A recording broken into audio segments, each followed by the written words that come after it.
Hi and welcome to Terry Talks Movies. This time around I got a couple of English science fiction movies from the 1960s, both made by the same company, made a couple of years apart, but they're B movies. They're not your big A movies with lots of very, very famous people, and though most of these movies do have some very, very accomplished actors in them, they're B movies. They're unashamedly B movies. They were made on a relatively low budget in the home counties of England. They're being released on Blu-ray, and I picked them up from 88 Films. They both were made by a company called Tygon, which was run by a slightly dodgy movie producer called Tony Tenser, who made a whole bunch of low-budget crime, horror, science fiction-y movies at the time. And Tygon was the company logo, picture of a lion crossed with a tiger. They did a whole bunch of weird movies. Tygon's output was always a B picture. And so I've got two of them. We'll start with the first one. A little thing from 1969, so you know it's good. A little thing called The Body Stealers, which stars Patrick Allen, George Sanders, Maurice Evans. It's got a good premise, but it never quite lands it. By the way, 88 Films, the artwork they get for their covers is just superb. I love that artwork there. And the other movies got similar level of artwork by the same artist. Inside, they have the alternative artwork, which is much, much lesser. It's a reversible cover, which is good. And you also get a booklet, and I'm a big fan of booklets. So you get a booklet. There's your Tygon logo, if anybody wants to make a tattoo out of that.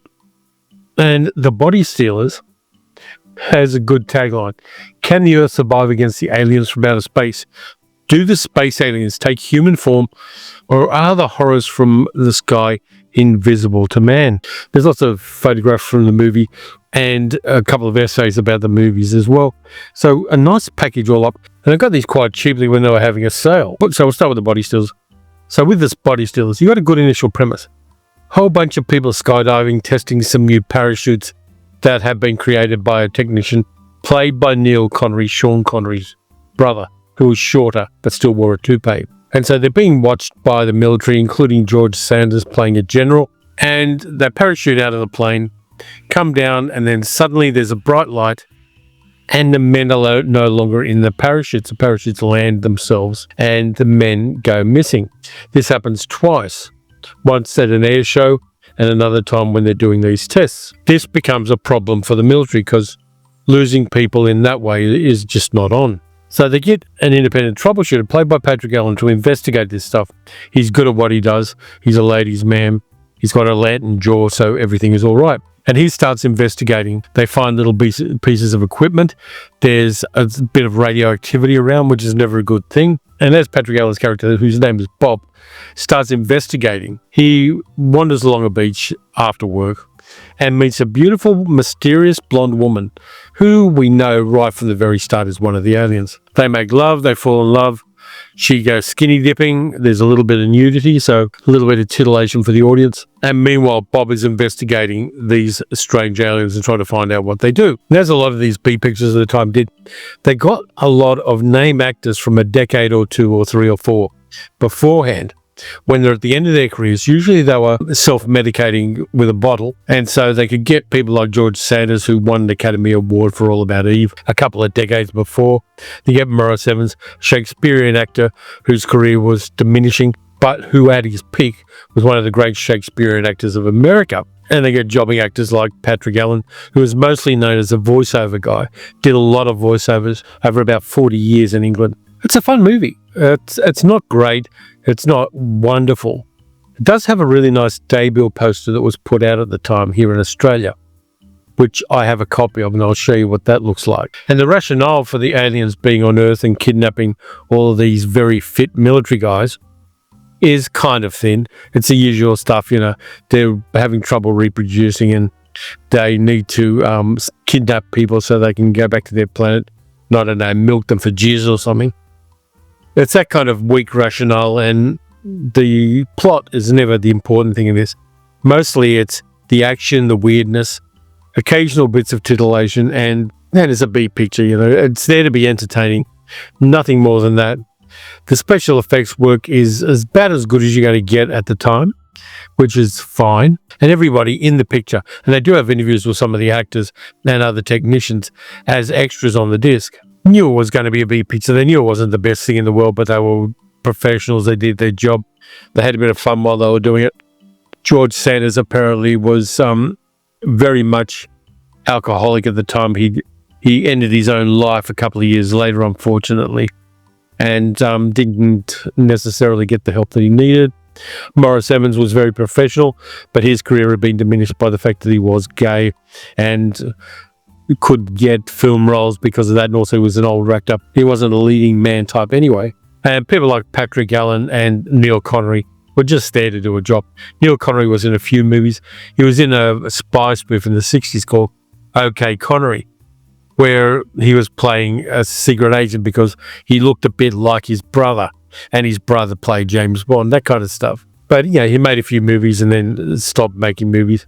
But it's kind of odd seeing this guy who looks kind of like Sean Connery in this really fairly low budget and fairly ordinary science fiction movie. I'll show you the back cover as well. I saw this one. I didn't see this one in the cinemas. I saw this one on late night television. It was part of a package that one of the TV channels had. And they put it on late at night, and people like me stay up late and watch it. It was even before I had a VCR, so I couldn't record it for my own posterity. And it's only now that I've got a copy of it. I did see some VHS copies of it in video stores back in the 90s, but they were very bad copies of the movie that were transcribed onto VHS. So this is the first time I've seen this movie in a decent print, widescreen, well presented. In fact, this is a new 4K remaster from original camera negatives, which I always appreciate. And there is such a lot of extras in here. Just giving context, talking about, respectfully, people like George Sanders. Some of the people that they interviewed talk about how he was quite affected by alcohol during the production. But it was never done in a mean-spirited way. The people talking about it, they felt sorry for the man. Incredible career, incredible actor. But like so many, he was affected by alcohol, and that really darkened the latter part of his life in a big way, which is sadly the case for many people. But having said that, I do like the Buddy Steels. I like having it as part of the collection here. It is a quality release from 88 Films, who keep putting out some obscurities in the same way that many other of the boutique labels do. They put out a really fine product. It's got a lot of extras. It's really well presented. The packaging is good. The print's good. The extras are all on point. There are just so many great little companies, and they're not large companies. Even 88 Films is not a large company. I took a look at their address on Google Maps, and they're not an enormous operation, but they're putting out really quality copies of sometimes forgotten movies, and I really appreciate it. They're doing a lot of Asian cinema as well, which is fun because that's a whole new rabbit hole to go down. You might want to look at their website and give it a go. I did pay for this myself, but I think 88 Films is one of those releasing companies that I hold in high regard because of what they're putting out. Then we go to the second one, which has got one of the best actors to ever grace a science fiction movie in the 20th century. It's a movie called The Sorcerers, directed by Michael Reeve, and it stars Boris Karloff, Ian Ogilvy, and Catherine Lacey. And I like this movie a lot. I saw it again late night kind of thing. Maybe it was even the same package that Channel 10 got from the people who had the rights to it. But this one, again, it's a low-budget film from 1967. And Michael Reeves, the director, only made a few films. He got some problem with some drugs he took and fell asleep, never woke up. Still very much a young man. But he'd made films like Witchfighter General, for instance, and Sorcerers here, and was on an upward trajectory in his career when his life was cut short, unfortunately. This one is great. I'll show you the package first, and I'll talk about the movie. Again, you've got that fantastic artwork that 88 Films gets for these things. By the way, these are all Region B, both of these discs. Inside, you get the alternative artwork. You can reverse the artwork and get that as your artwork, but I just thought I'd show you the alternative. You get another reasonable booklet with the Tygon logo on the back. There's a campaign manual as a part of it too, which has the usual thing. A couple of the actresses are in there. That one's Susan George in a very early role. She has a very small role in this film. And they talked to Tom Baker, who was one of the, not the Tom Baker Doctor Who guy, but the other Tom Baker, who was one of the screenwriters. Tony Tenser, the producer, had come up with the idea. And then Michael Reeves and Tom Baker wrote the script. There's Catherine Lacey, who plays Estelle, the wife of a medical hypnotist played by Boris Karloff in the movie, who invents an incredible machine. Lots and lots of interviews here, lots of the production photography as well. Just such a nice package for a fairly small film. There's part of the filming of the movie. And there's a good interview with Ian Ogilvy talking about not only the film, and he's still around, still doing some acting jobs, but also talking about the zeitgeist of 1960s London and how people didn't really know it was the 60s. They just thought it was the current decade, and how people who were part of the swinging 60s had spent their childhood in the post-war austerity. All that kind of stuff. There's some really interesting things Ian Ogilvy has to say about the environment in which this film was made, as much as the film itself. And this is very much a later role for Boris Karloff. You can tell by the way he walks that he's not well, and he uses a cane, and he does seem in some pain, as in some of the scenes he's walking down the streets of London on like a high street, looking in shop windows and things like that. So it does have it's slightly painful, and it's slightly sad to see the man who was in so many wonderful horror movies at the end of his life when he was quite infirm. In fact, they couldn't even get insurance for him. And Ian Ogilvy says in the extras that Boris Karloff had this one rule, that he had a standard price for his services. Doesn't matter whether he's going to be in the movie all the way through or whether he's only in the movie for a short time. £11,000 in English money was his fee. And whatever he did, that's it. That's the deal. Ogilvy has some nice things to say about Boris Karloff. Well, I'll tell you the story of the film. That's probably the way to go at this stage. I'll read you the back blurb because it's pretty good and concise. When aging medical hypnotist Dr. Marcus Montserrat and his wife Estelle decide they want to live beyond their years by mentally controlling the body of a younger man, they embroil 20-something Mike Roscoe, played by Ian Ogilvy, into the plans. But things start to go awry when Estelle's experiment takes on a more murderous tone. So the story is, the Montserrats are living in a very small flat. There'd been some kind of scandal 30 years before, and they were living in poverty. He was doing a little bit of medical hypnotist stuff, slightly surreptitiously to keep them going over the years, while he invented a machine.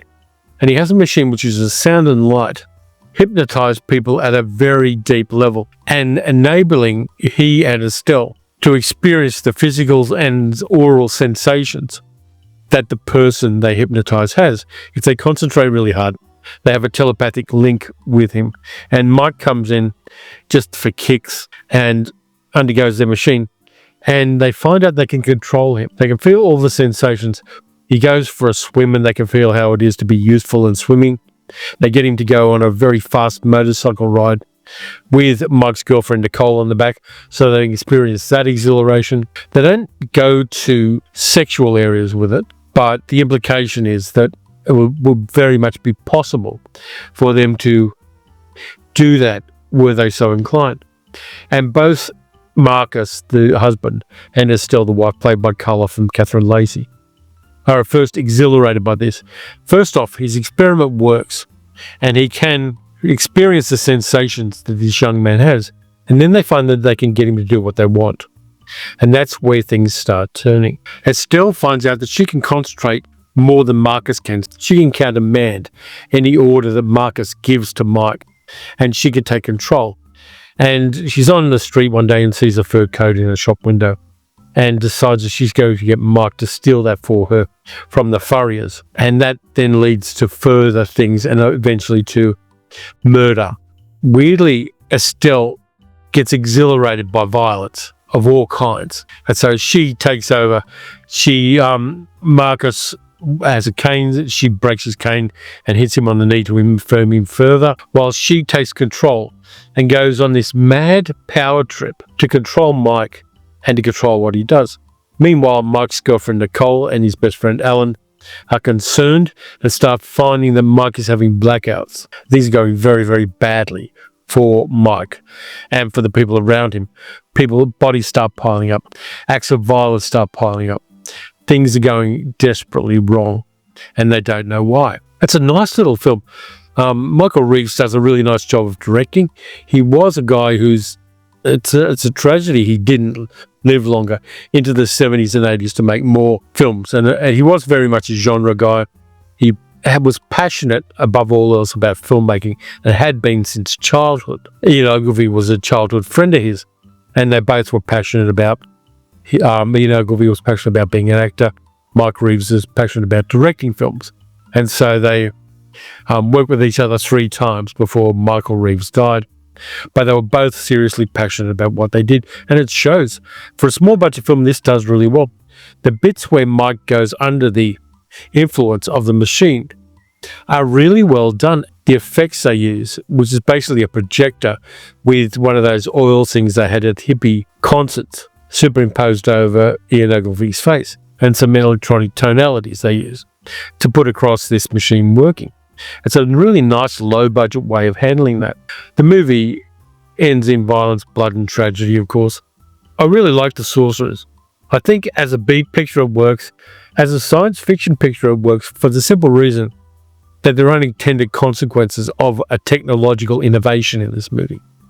And the unintended consequences are that Estelle goes mad and decides that she can get away with anything because she can control another human being completely. She can get her jollies on the violence that Mike is experiencing and the adrenaline rush that his body feels as she's controlling him to do that violence. Really kinky in a way, incredibly kinky in a way, but that's not particularly underlined by the movie. It stays exactly where it needs to be to carry off the story it's trying to tell. There's the back as well. There's more good artwork there. I just love this artwork that 88 Films have put into this one. So there are my recommendations for this time around. And I think that they're both rock solid little 1960s movies that you should check out if you can. There they are again. Tons and tons of extras. And the extras are great. About 2 or 3 years ago, I wasn't that interested in extras. I was more interested in the movie, and it's fair enough. The main focus when you buy these things should be the movies. But increasingly, I love the contextualization you get with some certain kinds of extras. I like the fact that they interview people who were involved in the film or know a lot about the film and certain aspects of the film that maybe I miss while I'm watching it. Increasingly, I enjoy cherry picking bits and pieces out of the extras of films. I like having those additions. They're not essential to me. I can enjoy almost as much a bare bones edition of a movie. But having those extras and just going through them and like I said, cherry picking the bits and pieces I want to know about is still good. Of course, it does take my time away from watching another movie, and I've got to balance out those time budgets that we have. But these ones have fine extras. You should check them out. Check out 88 Films. I think you'll find there's some really interesting stuff there. So that's what I got for you this time around. Next time around, I saw Heretic, the new horror movie with Hugh Grant in it. And I'm going to review that as part of the Monday video I do, which comes out on Sunday in some parts of the world. And then Wednesday, I've got a really big haul of new genre stuff from Umbrella Entertainment that's just been released. Their December releases have arrived, and I've got them, and they're marvelous. They're eclectic as hell, strange. Some of the packaging of the collector's editions I've got are wild, so you want to stick around for that one. And then, of course, next week you get another Science Fiction Saturday. So thank you very much for watching. If you enjoyed the video, like, subscribe, hit the notification bell. You can support the channel by becoming a channel member on YouTube, or by becoming a patron at patreon.com/TerryTalksMovies. And each month you get some interesting little quirky things that I've got. I've just recorded another driving vlog, which is going to be put up for patrons and channel members about 2 weeks before anybody else sees it. And I find a really weird place here in Melbourne to drive to. So until all of that stuff happens, watch some good movies, watch some bad movies. Check these two out. You're going to have a good time with them. And I'll catch you next time.